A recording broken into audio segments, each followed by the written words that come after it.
Alors aujourd'hui, je voulais avec vous explorer un court passage de la Bible. C'est le début de l'épître aux Colossiens. Vous savez c'est quoi une épître? C'est une lettre, hein? C'est ce que ça veut dire. C'est un mot compliqué, un peu vieux, un peu désuet. Mais c'est simplement une lettre.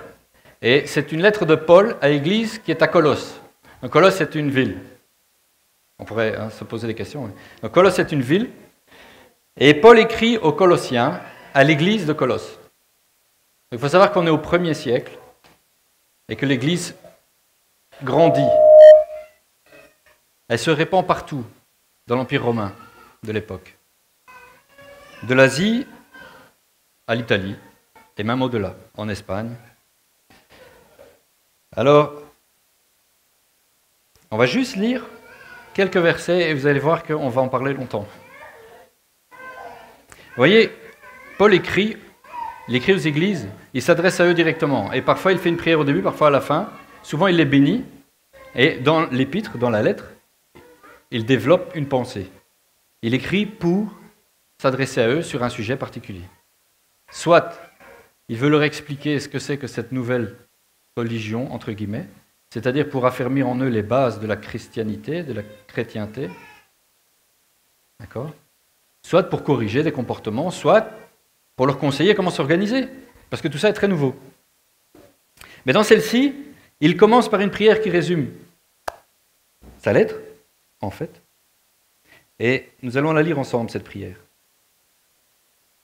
Il y a une introduction que j'ai passée, j'ai commencé au verset 9. Voilà pourquoi il explique qu'il a entendu parler d'eux. Donc ce n'est pas lui qui a fondé l'église de Colosse, c'est un de ses collaborateurs, un autre chrétien, un autre disciple. D'accord ? Et il leur écrit, il leur dit, voilà pourquoi nous aussi, depuis le jour où nous en avons été informés, nous ne cessons de prier Dieu pour vous. Et voilà ce qu'il demande. Nous demandons que vous soyez remplis de la connaissance de sa volonté, en toute sagesse et intelligence spirituelle, pour marcher d'une manière digne du Seigneur et lui plaire entièrement. Vous aurez pour fruit toutes sortes d'œuvres bonnes, et vous progresserez dans la connaissance de Dieu. Vous serez fortifiés à tout point de vue par sa puissance glorieuse pour être toujours et avec joie, persévérants.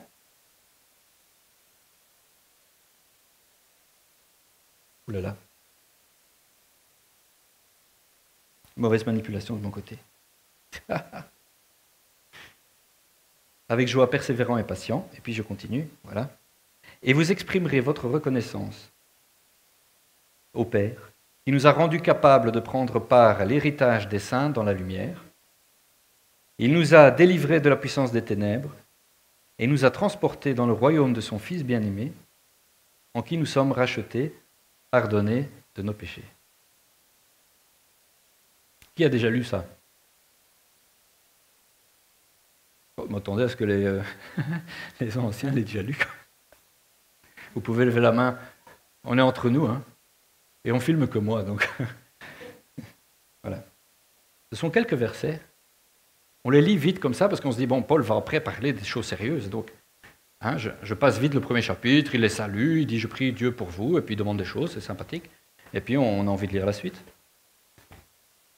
Mais vous allez voir que sa prière est un cours de théologie à lui tout seul, à elle toute seule. Et je vais l'ouvrir, j'aurai moins de problèmes. Voilà. Et c'est extraordinaire ce qu'on va pouvoir tirer de là. Premièrement, il leur dit, nous demandons que vous soyez remplis de la connaissance de sa volonté, en toute sagesse et intelligence spirituelle.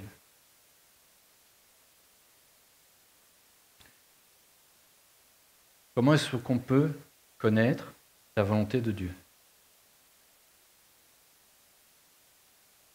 Parfois, on se pose cette question-là, je veux dire. On peut dire, je dois lire la Bible. Certainement. Mais tu peux lire la Bible sans la comprendre. D'accord ? Je peux être enseigné par quelqu'un, Certes, c'est bien aussi, mais il peut lui aussi se tromper. Mais il le dit comment? Il dit, en toute sagesse et intelligence spirituelle. Et le pluriel est sur spirituel. Donc la sagesse et l'intelligence dont il parle, c'est une sagesse et une intelligence spirituelle. Ça va, vous me suivez? Donc, je peux étudier la Bible en long et en large avec mon intellect. Ce que beaucoup de gens font. Il y a beaucoup de milieux chrétiens où on lit la Bible, on enseigne la Bible, sans croire qu'on a besoin du Saint-Esprit. Ou d'une certaine manière. On y croit, mais bof. D'accord? Or, Paul, lorsqu'il prie pour les Colossiens, il dit, je demande, ou nous demandons, parce qu'il parle de lui et des frères qui sont avec lui, de ses collaborateurs, nous demandons que vous soyez remplis de la connaissance de sa volonté en toute sagesse et intelligence spirituelle. Il parle donc que la connaissance de la volonté de Dieu vient d'une sagesse et d'une intelligence spirituelle. Quand Jésus s'adresse à des personnes qui sont autour de lui, c'est le slide suivant, la diapo qui arrive. Voilà. Encore. Voilà. Après avoir ainsi parlé, Jésus leva les yeux au ciel et dit, mon Père, l'heure est venue. C'est un peu avant la croix. Fais éclater ta gloire, la gloire de ton Fils, pour qu'à son tour le Fils fasse éclater ta gloire. En effet, tu lui as donné autorité sur l'humanité entière, afin qu'il donne la vie éternelle à tous ceux que tu lui as donnés. Or, il explique ce que c'est la vie éternelle. Or, la vie éternelle consiste à te connaître, toi, le Dieu unique et véritable, et celui que tu as envoyé, Jésus-Christ. J'ai fait connaître ta gloire sur la terre en accomplissant l'œuvre que tu m'avais confiée. Jésus, lui, il dit, connaître Dieu. Il faut connaître son Père. Il nous a lui-même montré toutes sortes de choses. Il a montré que Dieu était notre Père céleste et que la vie éternelle, c'est pas un concept, c'est pas une liste de choses à faire ou à pas faire. La vie éternelle consiste, c'est écrit noir sur blanc, à te connaître, toi le Dieu unique et véritable, et celui que tu as envoyé, Jésus-Christ.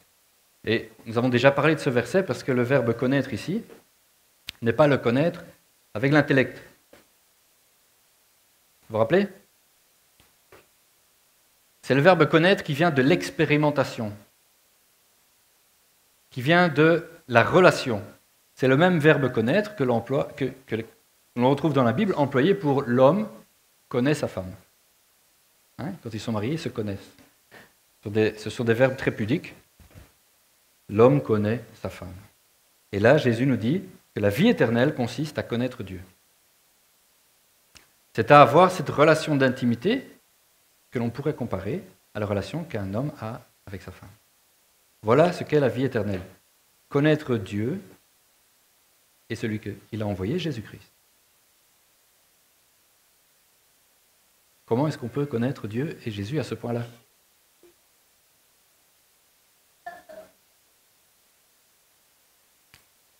Oui, je ne parle pas du comment, la manière, mais est-ce qu'on peut le connaître corporellement? Est-ce que Jésus est physiquement là?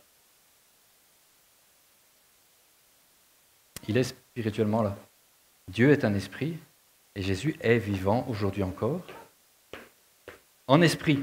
Donc on peut connaître Dieu, mais en esprit. Vous me suivez?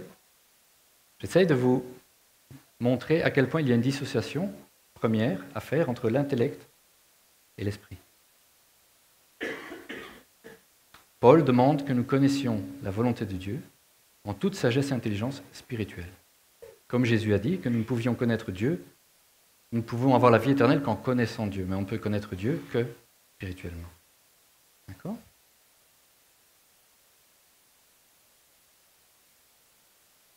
Un autre passage, toujours dans l'évangile de Jean, il explique, Jésus, que lui-même a fait la volonté du Père. Lui, il a connu la volonté complète du Père. Il dit, Jésus répondit à ses reproches, on lui fait des reproches, et il leur dit, vraiment, je vous l'assure, le Fils ne peut rien faire de sa propre initiative. Il agit seulement d'après ce qu'il voit faire au Père. Tout ce que fait le Père, le Fils le fait également, car le Père aime le Fils et lui montre tout ce qu'il fait. Il lui montrera même des choses plus grandes que toutes celles que vous avez vues jusqu'à présent, et vous en serez stupéfaits. Vous voyez ? Je reste sur le thème de connaître la volonté de Dieu. Vous avez remarqué, hein ? J'essaie de ne pas me perdre, de ne pas vous perdre en chemin. Jésus lui-même a dit, tout ce que je fais, c'est parce que je vois le Père le faire. C'est un langage bizarre, non ?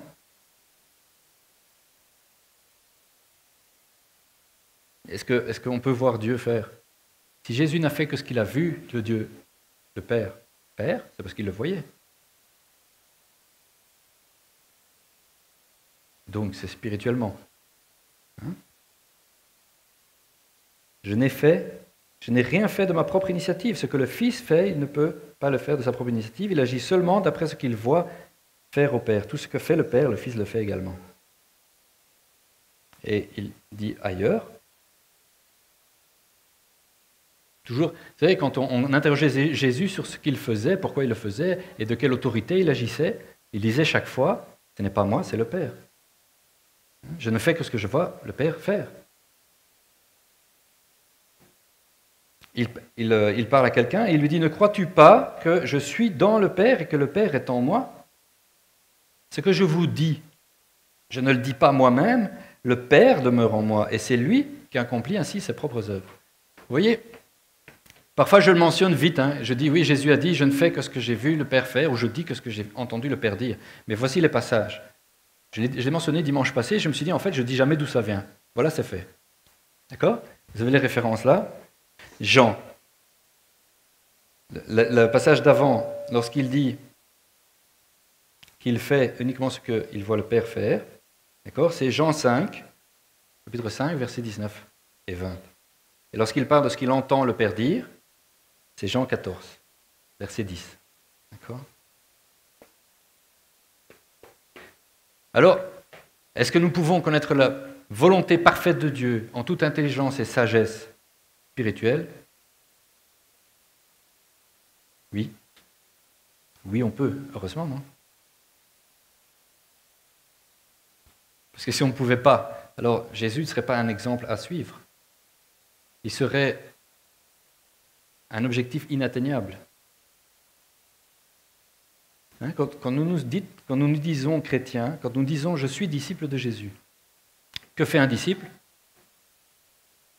Il fait les choses que son maître fait. Il suit son maître pour apprendre à faire les choses qu'il fait, pour qu'un jour il puisse prendre sa place. Lorsque le maître n'est plus, ou lorsque le disciple est accompli, c'est ce que Jésus a dit lui-même, le disciple accompli fait les choses, fait comme son maître. Donc si Jésus nous explique que tout ce qu'il a fait, il a vu le Père faire, et que ce qu'il dit, c'est parce qu'il a entendu le Père lui dire, nous devons avoir cet objectif-là.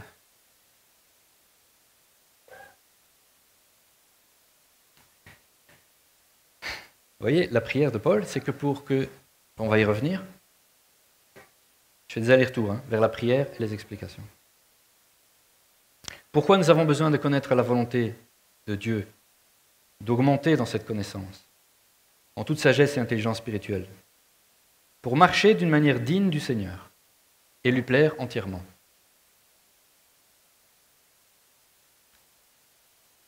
Est-ce qu'on peut, je pose beaucoup de questions, aujourd'hui je m'en rends compte, est-ce qu'on peut marcher d'une manière digne de Dieu et lui plaire entièrement autrement ? Je ne pense pas. Je ne pense pas.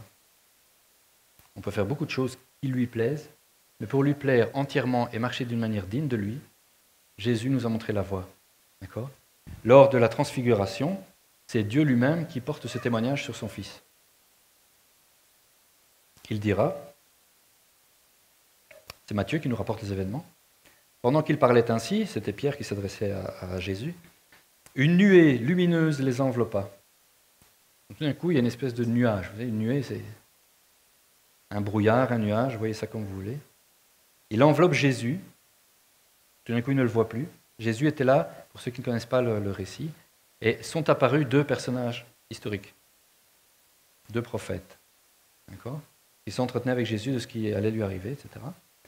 Et les trois disciples, les trois apôtres, devenus apôtres, je dirais les plus proches de Jésus, étaient avec lui. Et ils ont vu ça, ils ont vu cette gloire soudaine de Dieu, quelque chose de complètement surnaturel, on pourrait dire mystique, d'accord ? Pas un gros mot, mystique. Donc il voit voilà, Jésus transfiguré, il est rayonnant de lumière, il est comme une source lumineuse, il est comme un soleil tout d'un coup. Et avec deux autres personnes qu'il reconnaissent immédiatement par l'esprit, comme Moïse et Élie. D'accord ? Et ils disent, mais voilà, c'est fantastique, nous avons maintenant la loi et les prophètes et Jésus, tout est accompli, on pourrait ici dresser 3 tentes pour que vous restiez là éternellement. Ils s'imaginent déjà, vous voyez, que Jésus est là pour rester et que les prophètes sont revenus aussi. Et là, à cet instant-là, une nuée les enveloppe, les retire à leur regard, et une voix se fait entendre. C'est une voix directement audible, et c'est Dieu qui parle. Celui-ci est mon Fils bien-aimé, celui qui fait toute ma joie. J'ai choisi ce verset-là parce que ça nous a rapporté 2 fois, mais il y en a un qui dit « En qui j'ai mis toute mon affection ». Et selon la traduction, ils aiment bien mettre ça plutôt. Mais celle-ci, qui est la traduction du Sommeur, est beaucoup plus explicite sur ce passage. « Celui qui fait toute ma joie ». Dieu lui-même rend témoignage de ce que son Fils a fait toute sa joie. Voilà comment peut-on marcher d'une manière digne de Dieu et le représenter correctement en imitant Jésus. Puisque le Père lui-même a dit que voici mon Fils bien-aimé, celui qui fait toute ma joie. D'accord ? Jésus a fait tout ce qu'il a vu le Père faire. Et il a dit ce qu'il a entendu le Père dire. Il avait une communion spirituelle qui pouvait dire, prétendre, être une relation père-fils. Vous voyez, cette relation intime que peut avoir un père et un fils. Parfois sur Terre, nous n'avons pas toujours un bon exemple du père. Il est parfois difficile d'avoir une relation intime avec son papa. Vous voyez ? Mais Dieu est un père parfait. Il nous aime parfaitement, quels que soient nos problèmes, nos difficultés, donc comment nous sommes, il nous aime. Il l'a prouvé une fois pour toutes. Il est venu en tant qu'homme. Il est venu en Jésus. Il est devenu un homme. Et puis il a vécu une vie d'homme pour que nous ayons un exemple à suivre. Vous voyez, il n'est pas venu en tant que surhomme. Vous voyez, pendant le 1er siècle, ce n'est pas le sujet d'aujourd'hui, mais si vous lisez les lettres que Paul a écrites, il corrige parfois une théologie erronée. Il y a de ci, de là, des gens qui disent « ce n'est pas en tant qu'homme que Jésus est venu ». Vous voyez, il était visible comme un homme, mais ce n'était pas un homme, et c'est pour ça qu'il a fait des choses extraordinaires. C'est faux. C'est absolument faux, voilà. C'est une vérité qui doit être vraiment imprimée sur vos cœurs. C'est en tant qu'homme que Jésus a fait ce qu'il a fait. En tant qu'homme, revêtu de la puissance de l'Esprit de Dieu. Et nous sommes appelés, en tant qu'hommes, à être revêtus de cette même puissance. Et d'avoir cette même relation avec Dieu. Pour que Dieu puisse dire de chacun de nous, voici mon Fils bien-aimé, voici ma fille bien-aimée, qui fait toute ma joie. Et cela ne peut arriver que comme ça.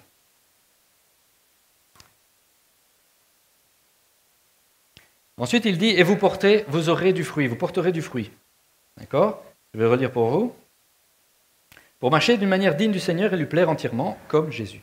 Vous aurez pour fruit toutes sortes d'œuvres bonnes, et vous progresserez dans la connaissance de Dieu. Alors, vous porterez du fruit. Et c'est un sujet aussi que j'ai adressé il n'y a pas très longtemps, même si je ne m'adresse pas beaucoup à vous, pas très souvent. Et je vous avais parlé des fruits. Vous vous rappelez la vigne, ceux qui étaient là? J'ai dit, portez du fruit. On pourrait être tenté de travailler à porter du fruit. D'accord? On pourrait être tenté. Peut-être pas vous, parce qu'apparemment, je ne parle pas à des gens qui font ça, mais il y a des endroits, on vous explique qu'il faut quand même faire des efforts pour porter du fruit.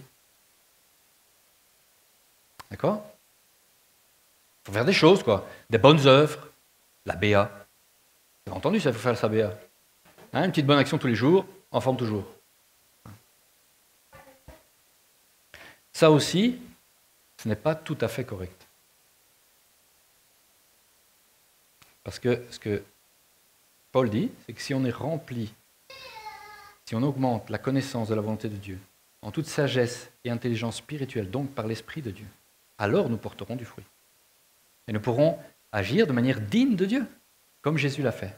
Jésus a dit, je suis la vigne, je suis le cep, vous vous rappelez? Et vous êtes les branches, vous êtes les sarments. Celui qui reste attaché à moi porte du fruit. Vous voyez, une branche ne fait rien pour porter du fruit. Elle reste juste connectée. Et elle se laisse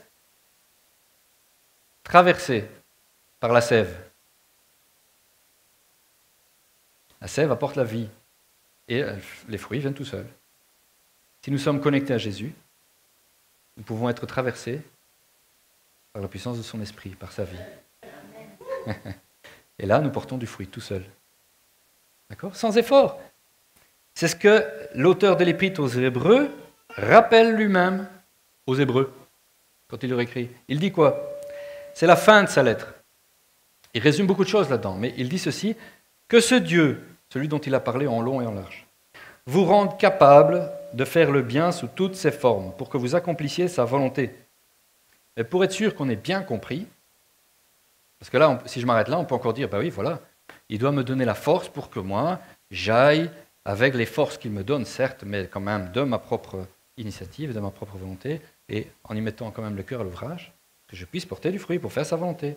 Or, ici, il nous explique que ce Dieu vous rende capable de faire le bien sous toutes ses formes pour que vous accomplissiez sa volonté, qu'il réalise lui-même en nous, par Jésus-Christ, ce qui lui est agréable. Qu'est-ce qui est agréable à Dieu?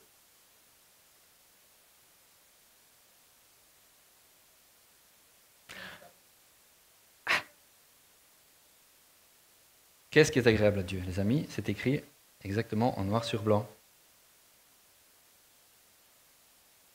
Qu'il réalise lui-même en nous ce qui lui est agréable. Ce qui est agréable à Dieu, c'est de faire lui-même ses œuvres en nous.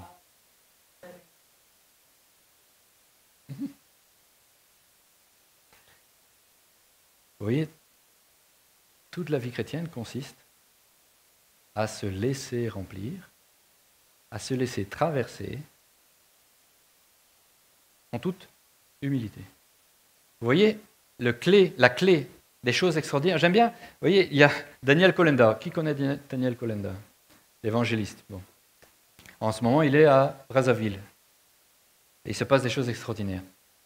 Dans ces campagnes d'évangélisation, il y a des centaines et des centaines de miracles. D'accord? Des guérisons extraordinaires, des estropiés qui marchent, des morts qui ressuscitent, des aveugles qui voient, des sourds qui entendent. Gloire à Dieu. On pourrait faire un petit « Ouh !» Ouais. Ce que Dieu fait est extraordinaire. D'accord? Et j'aime beaucoup parce qu'il y a une phrase qui reflète bien ce que je suis en train de dire.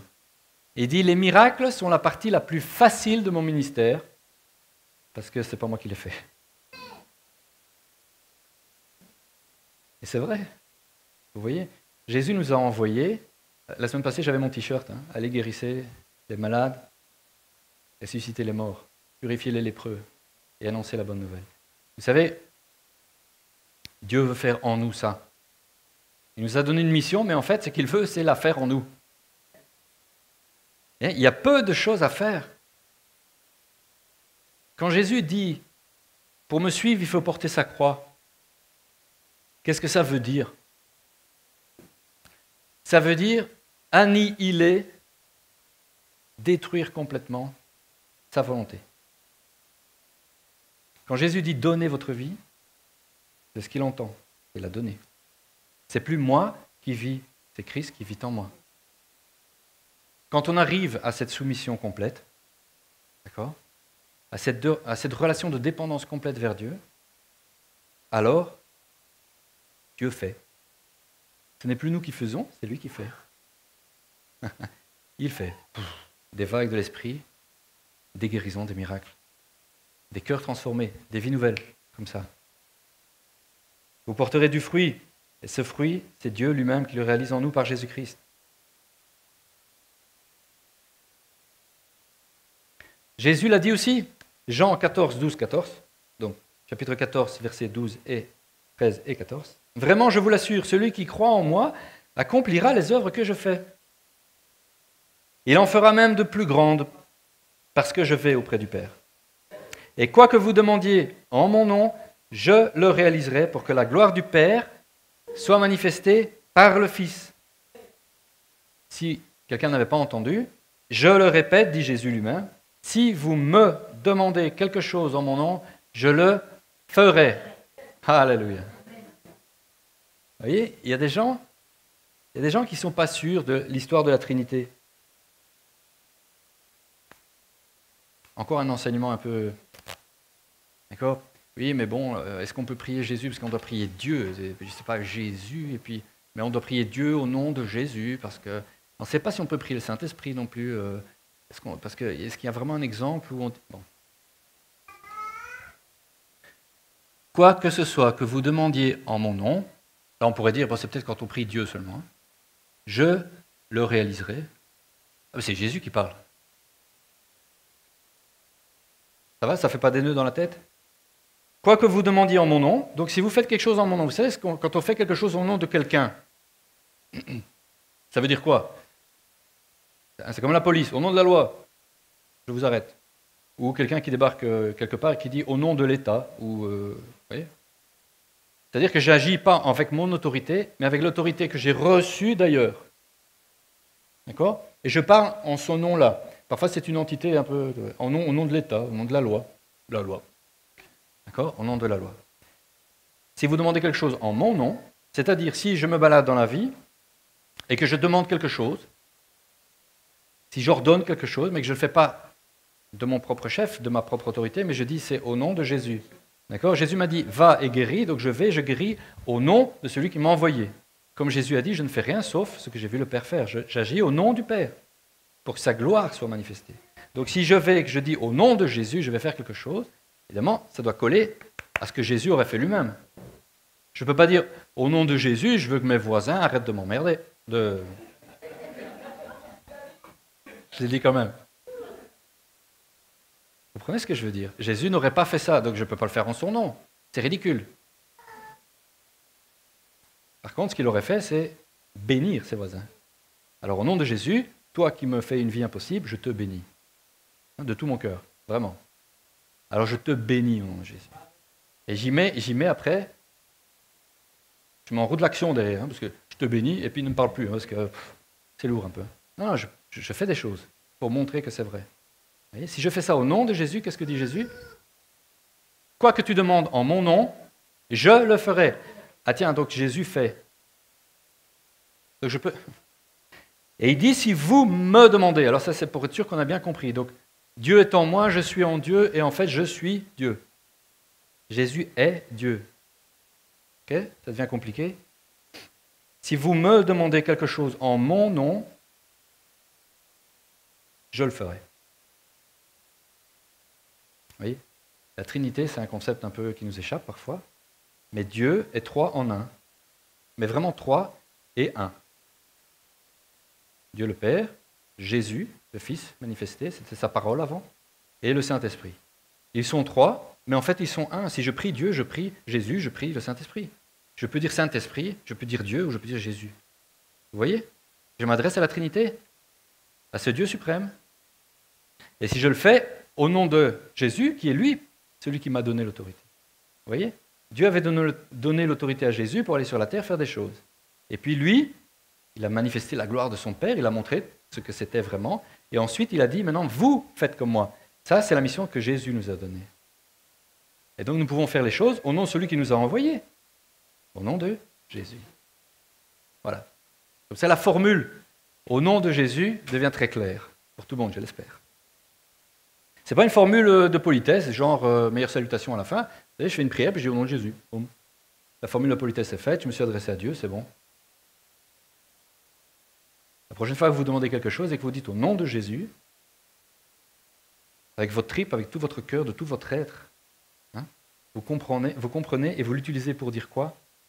Ce n'est pas de ma propre autorité, ce n'est pas de ma propre volonté ce que je demande, mais c'est bien au nom de celui qui m'a envoyé le faire.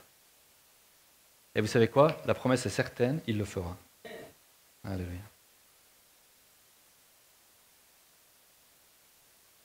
Et puis Paul dit, vous serez fortifiés à tout point de vue par sa puissance glorieuse pour être toujours et avec joie persévérant et patient. Alors, je reprends pour expliquer ça le passage tout à l'heure. Jean 14. Vraiment, je vous l'assure, celui qui croit en moi accomplira les œuvres que je fais.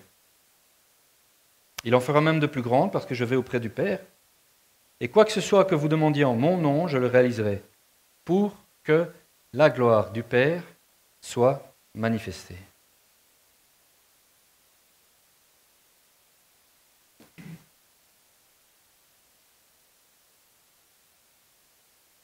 La gloire du Père n'est manifestée que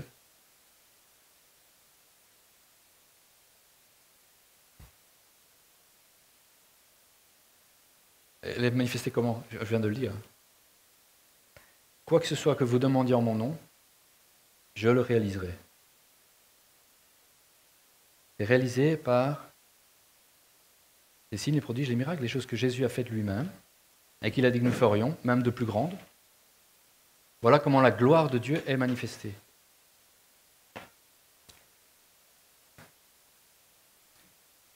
Jésus a dit que quand nous ferons ce qu'il a demandé, c'est-à-dire que nous irons et demanderons en son nom que quelque chose se passe, il le réalisera pour une bonne raison, pour que la gloire du Père soit manifestée. Et nous le disons au nom de Jésus, pour qu'elle soit manifestée à travers ou par le Fils. Ah, vous me suivez? Je ne suis pas trop décousu? Si je veux manifester la gloire de Dieu, c'est à travers les choses que je lui demande de faire lui-même. C'est extraordinaire, non? C'est vraiment le contraire de faire des choses pour que Dieu soit content et qu'il se passe des choses. Vous voyez? La gloire de Dieu n'est manifestée qu'à travers le Fils, quand je lui demande de faire des choses en son nom. En fait, ceci se résume à quoi? Dieu a décidé de faire des choses sur la terre au milieu des hommes par ou à travers les hommes. Et c'est de cette manière qu'il veut faire connaître sa gloire. Si l'Église, si les chrétiens du monde ne prennent pas à cœur leur mission, ne vont pas avec foi dans le monde, vous savez, ici c'est bien, mais c'est dehors que ça se passe. Si on ne va pas dans le monde faire au nom de Jésus les choses que Jésus a faites lui-même et qu'il nous a demandé de faire, la gloire de Dieu ne se manifeste pas. Ce n'est pas parce que j'ai une vie bien rangée, une vie bien, vous savez, les gens bien. Ce n'est pas parce que je suis quelqu'un de bien que la gloire de Dieu est manifestée.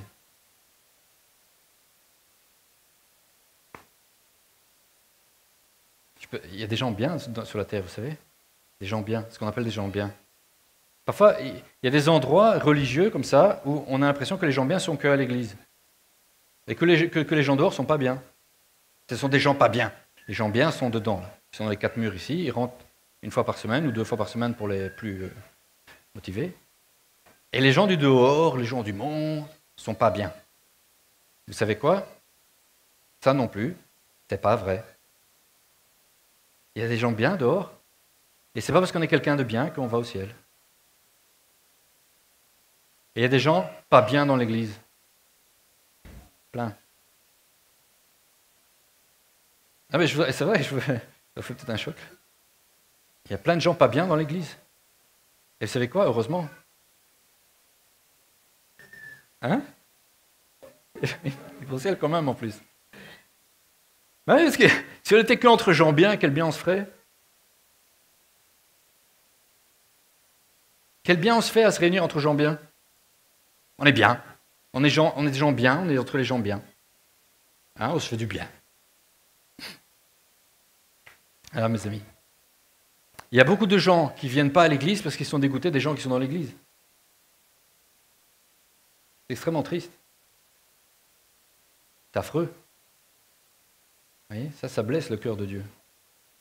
Les gens dans l'église blessent les gens qui ne viennent pas à l'église. Parce qu'ils viennent une fois, puis ils se disent, ouais, c'est quoi ces gens-là? Ils me regardent de travers, ils m'ont jugé, ils me disent des trucs pas bien. Vous voyez? Nous ne devons pas être des gens bien dans un club de gens bien. Nous devons être des hommes et des femmes remplis de l'Esprit de Dieu et qui le laissent faire. Et nous devons pour cela être dehors. C'est dehors que l'on exprime la gloire de Dieu. C'est avec des gens pas chrétiens que beaucoup de choses se passent. Jésus répondra aux choses qu'on demande en son nom pour que la gloire du Père soit manifestée par lui. Donc nous serons fortifiés à tout point de vue par la puissance glorieuse de Dieu, pour être toujours et avec joie, persévérant et patient. Comment est-ce que je peux être persévérant et patient?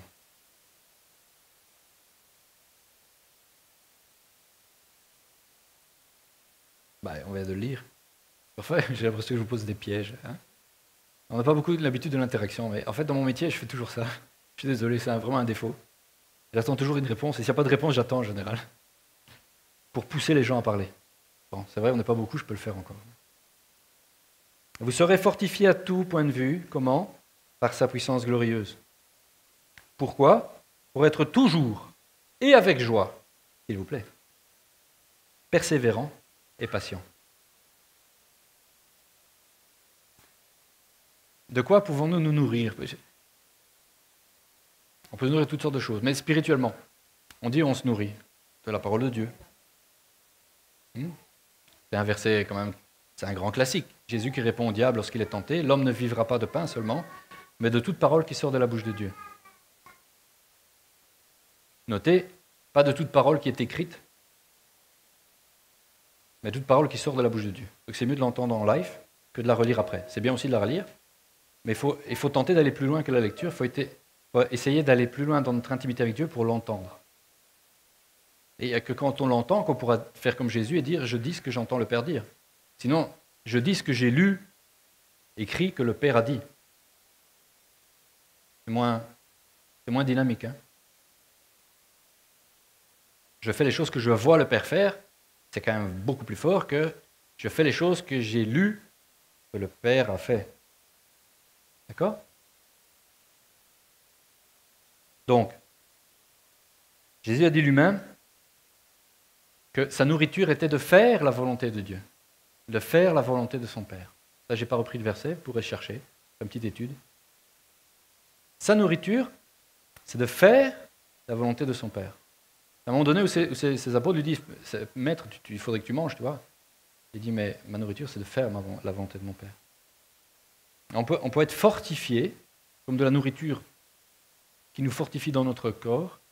On peut être fortifié dans notre âme, dans notre esprit, en faisant une chose, enfin, ça peut être beaucoup de choses, faire la volonté de Dieu. Vous voyez, tout se tient. La prière de Paul se tient du début à la fin. Hein. Mon explication, parfois elle est un peu... Il veut que nous connaissions la volonté de Dieu, en toute sagesse et intelligence spirituelle. D'accord? Pour que nous puissions mener une vie digne de lui. C'est-à-dire en montrant sa gloire partout, comme Jésus l'a fait. Pour que le Père puisse dire un jour, voici ma fille, voici mon fils bien-aimé, qui fait toute ma joie. Et en faisant sa volonté, comme Jésus l'a faite, nous pouvons nous en nourrir. La puissance de Dieu nous nourrit. L'Esprit de Dieu nous nourrit. Si nous le gardons enfermé en nous, que nous ne faisons rien, il ne se passe rien. Il ne nous nourrit pas.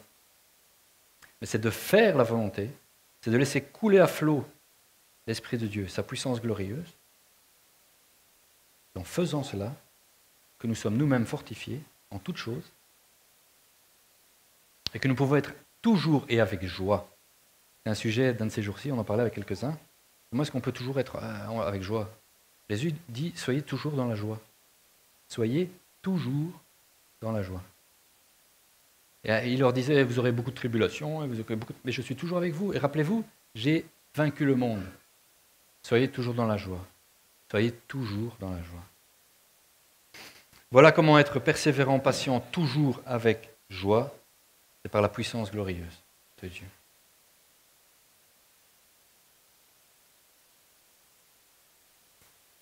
Et puis il termine, et vous exprimez alors votre reconnaissance au Père, qui nous a rendus capables de prendre part à l'héritage des saints dans la lumière. Rien que cette phrase-là, on peut en parler 2 heures, je pense. Parce que je ne vais pas le faire, je vous rassure. Mais tout de même, un tout petit peu, vous exprimez votre reconnaissance au Père, qui nous a rendus capables de prendre part, à quoi donc? À l'héritage de qui? Des saints, où ça? Dans la lumière. Vous savez, quand on lit les phrases de la Bible, ou bien on les lit comme du français courant, et on passe à côté de tout, ou bien on se pose des questions sur les mots employés, et est-ce qu'il nous dit vraiment? Mais qu'est-ce qu'il nous dit? Vous exprimez votre reconnaissance au Père, soit, donc à Dieu le Père, à Dieu, qui nous a rendus capables. Alors on pourrait dire capable de faire les choses, non, de prendre part à l'héritage. C'est-à-dire que sans Dieu, nous ne sommes pas capables de prendre part à l'héritage. De quoi? Des saints, dans la lumière. Qui est la lumière? Le chemin et la vie, la vérité? C'est Jésus. Dieu est lumière, Jésus est lumière.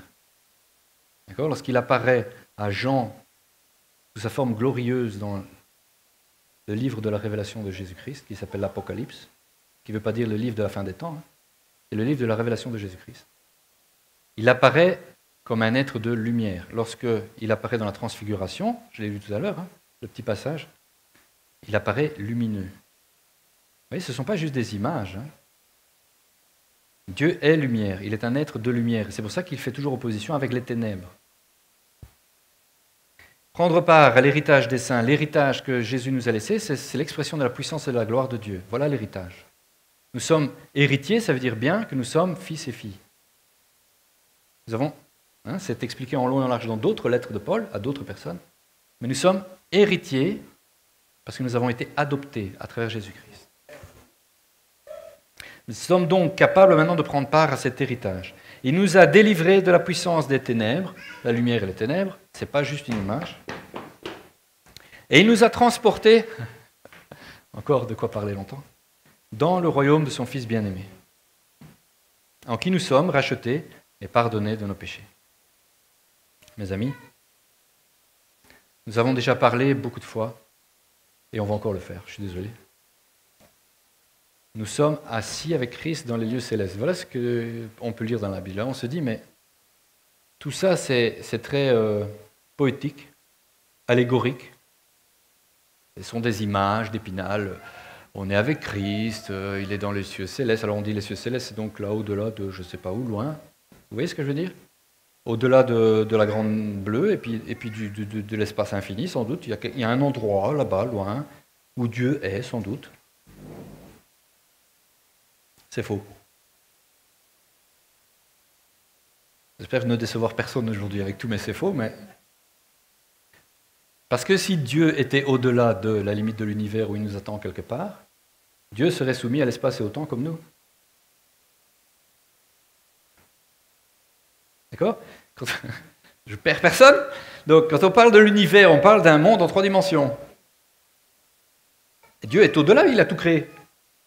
Donc Dieu n'est pas partie de l'univers, il n'est pas là, il est partout et en même temps pas là. Il n'est pas soumis aux 3 dimensions et au temps. Ok? Donc les cieux où Dieu est, c'est pas un endroit. C'est une autre réalité. C'est un monde spirituel. Ça va? Oui, bon, ok.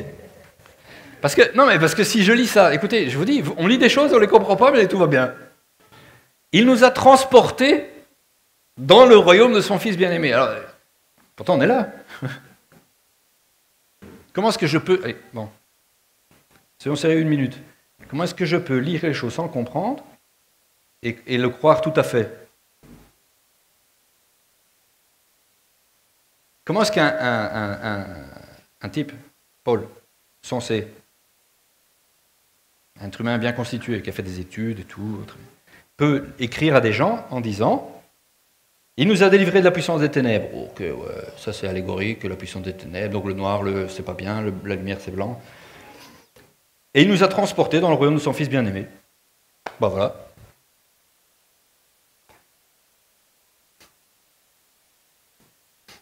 Je suis là pourtant. Et Paul, quand il écrit, il est en prison.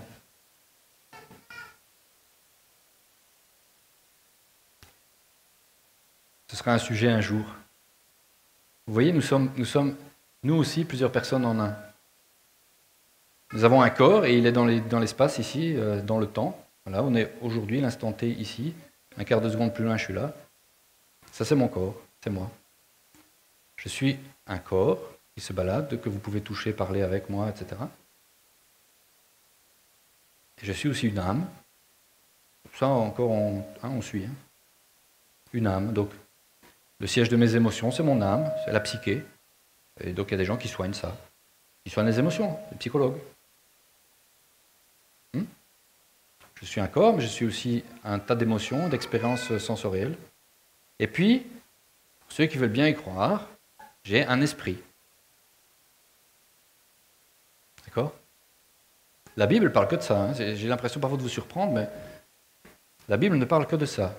D'accord? Notre esprit est uni à l'Esprit de Dieu lorsque nous sommes nés de nouveau. L'Esprit de Dieu habite en moi et il fait un avec moi. Et c'est que comme ça, et à partir de là, que je peux agir comme Jésus. Ce n'est pas par mes forces, ce n'est pas parce que j'essaie de me comporter bien, vous voyez? C'est une réalité qui est autre, c'est la réalité spirituelle. J'ai été adopté spirituellement par Dieu, parce que j'ai accepté Jésus comme mon sauveur personnel. Dieu a mis en moi, il a déposé en moi une graine, son esprit. À partir de là, doit naître en moi un être nouveau. Et cet être nouveau, il peut parler à Dieu en disant « Papa ». Vous voyez, il n'y a pas de gens bien ou assez bien pour parler à Dieu comme ça, parce que ce n'est pas par nos actions, ce n'est pas par nos actes, ce n'est pas par notre perfectitude. J'invente un mot. Hein. Vous voyez ce que je veux dire? Ce n'est pas ça qui nous rend capable de nous adresser à Dieu de cette manière-là.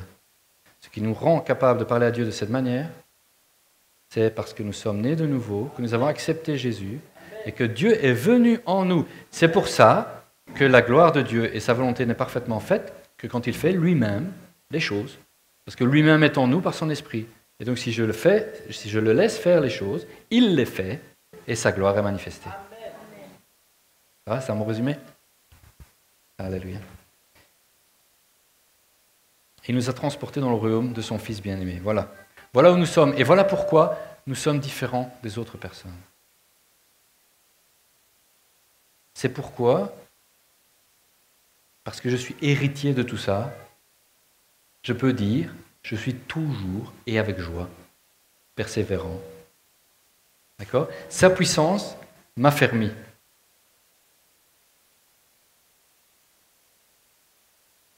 Si vous n'êtes pas sûr de tout ce que j'ai raconté, hein, si ça vous échappe un peu, si vous vous dites oui, mais quand même, c'est quand même pas si simple, quoi. Si c'était si simple, hein, bon, j'ai quand même des problèmes, j'ai quand même mes soucis, et je vois pas toujours ce que tu racontes, et je vois pas.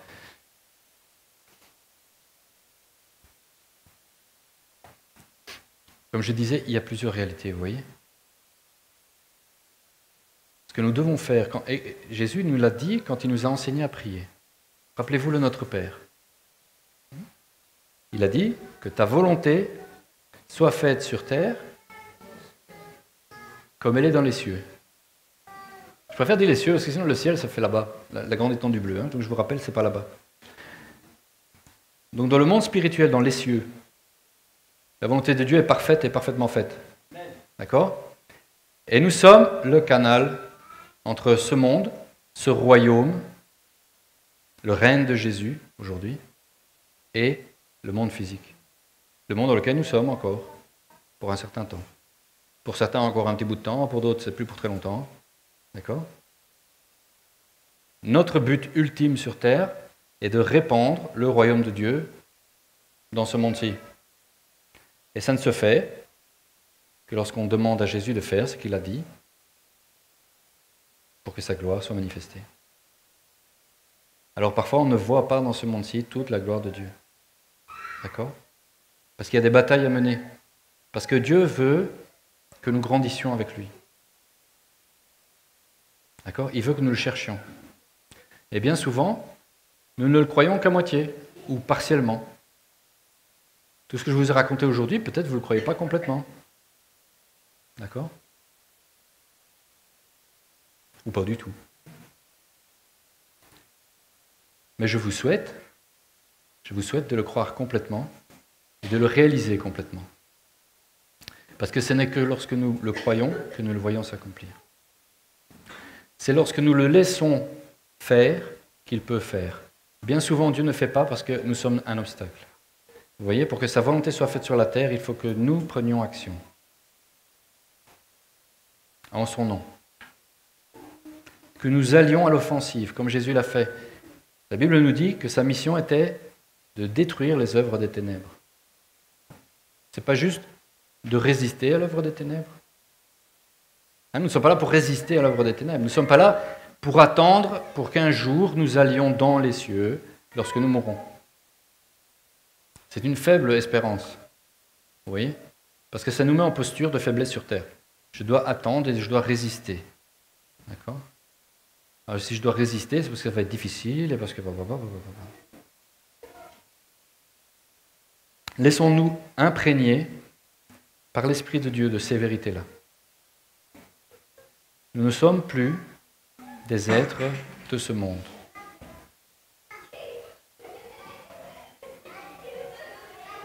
Nous sommes de nouvelles créatures en Jésus.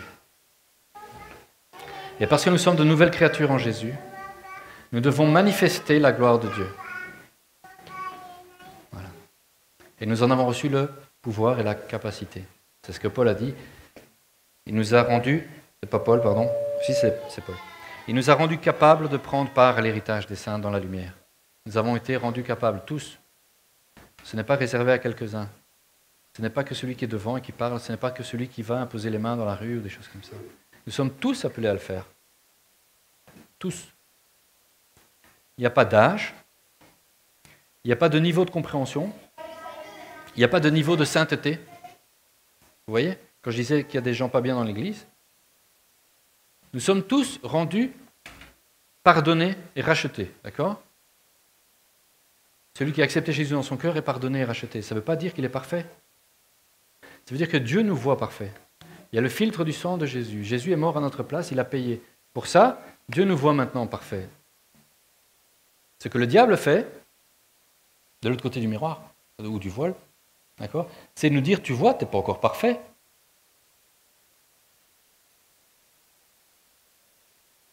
Quand le diable te dit que tu n'es pas parfait,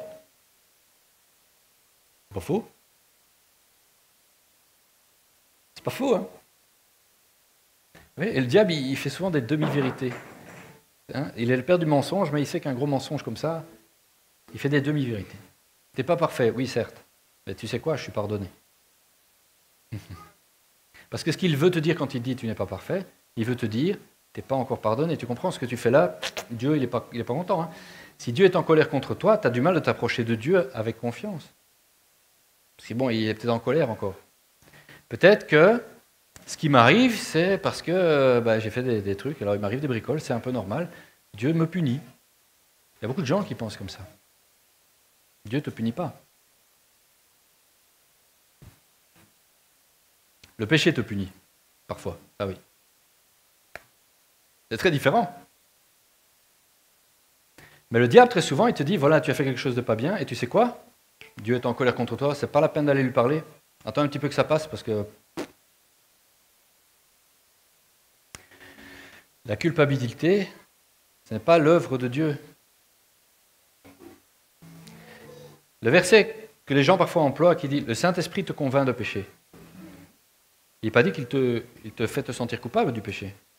Il te convainc que c'est du péché. Vous voyez, quand quelqu'un est converti, la plupart du temps, tout d'un coup, il se rend compte qu'il y a beaucoup de choses, ça ne doit pas être bien. Avant, je les faisais, et maintenant que j'ai dit « Jésus, je t'accepte dans ma vie comme sauveur », tout d'un coup, la même chose, lorsque je suis prêt à la faire, boum, j'ai ma conscience qui me parle. Et qui me dit « C'est pas bien ça ». Ça, c'est la voix du Saint-Esprit qui te dit « Voilà un péché, voilà quelque chose qui est contre la volonté de Dieu ». Vous voyez, c'est un grand bénéfice en fait. C'est pas pour que je me sente coupable, c'est pour que je sache. Très différent. Je vais m'arrêter là et je voudrais pas terminer sans donner l'occasion à quelqu'un de dire je veux ce que tu racontes là. Hein? Alors, on va tous prier, on va pencher nos têtes.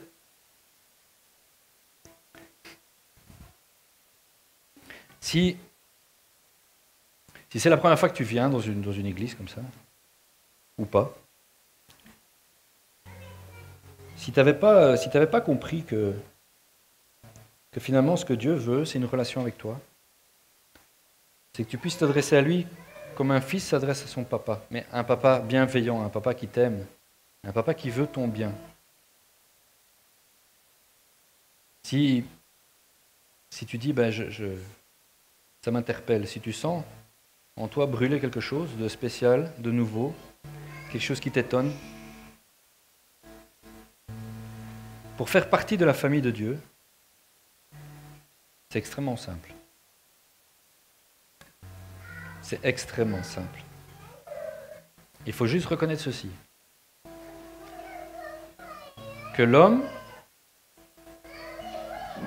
que toi, tu ne mérites pas quelque chose de Dieu. Reconnaître que sans lui, tu n'es pas parfait. Personne ne l'est. Parce que selon les critères de Dieu, on a tous fait quelque chose de pas bien. Lui, il est parfait. Il n'y a pas de petits mensonges, de petits vols, de petites colères mal placées. Non.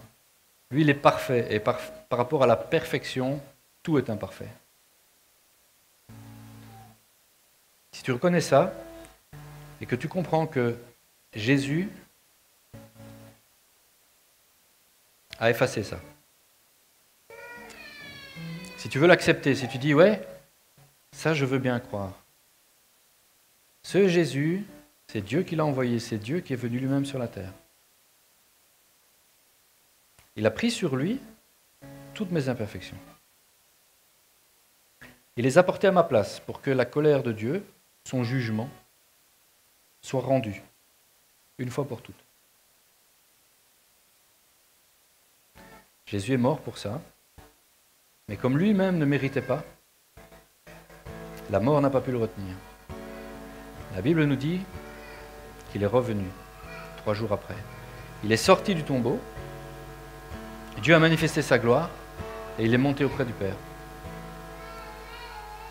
Si tu dis « je veux croire, je veux accepter », ce sacrifice de Jésus pour moi.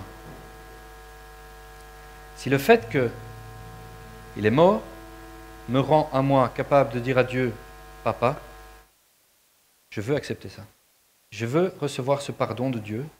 Je veux qu'il mette en moi son esprit. Parce que ça, c'est le résultat ultime.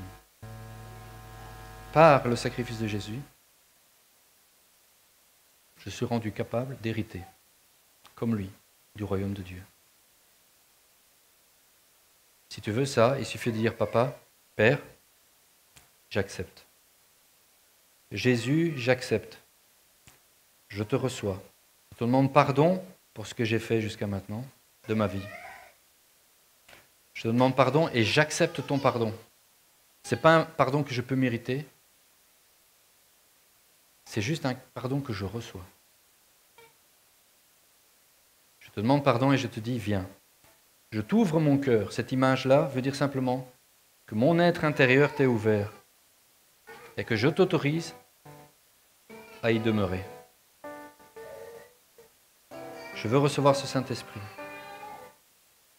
Remplis-moi de ton esprit. Puisque je suis pardonné, je peux recevoir l'Esprit de Dieu qui est cet Esprit parfait. Je te donne ma vie. Prends-la. Il te suffit de faire cette prière que tu as faite maintenant avec moi ou que tu la refais ce soir. De quelque manière que ce soit, tu parles à Dieu avec tes propres mots. Simplement dis-lui, j'accepte. C'est la seule chose que tu as à faire. Accepter. Le don de Dieu est un don gratuit, mais il s'accepte. On a le droit de le refuser. Voilà la seule chose qui nous condamne, c'est de refuser le pardon de Dieu. De dire j'en ai pas besoin. Soyez tous bénis, abondamment. Au nom de Jésus, je vous bénis.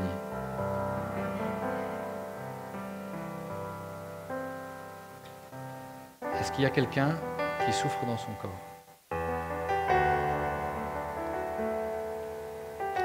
Bien, je vous invite à vous lever, si vous pouvez vous lever. Si la douleur vous empêche de vous lever, vous ne levez pas. D'accord? Ceux qui ont mal, hein?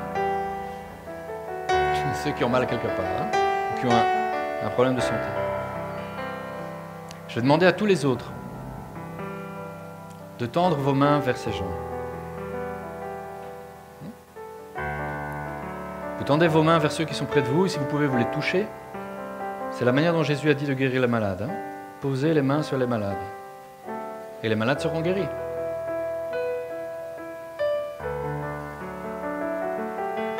Merci Esprit de Dieu, car tu es l'Esprit de vie. L'Esprit qui ressuscita Christ d'entre les morts est en nous, qui lui appartenons. Alors au nom de Jésus, comme nous l'avons expliqué, au nom de Jésus, nous disons, sois guéri maintenant. Reçois la guérison.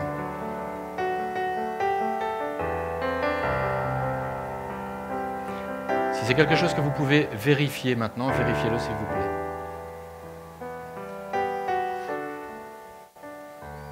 Et s'il y a une amélioration substantielle, dites-le, qu'on puisse dire merci à Jésus.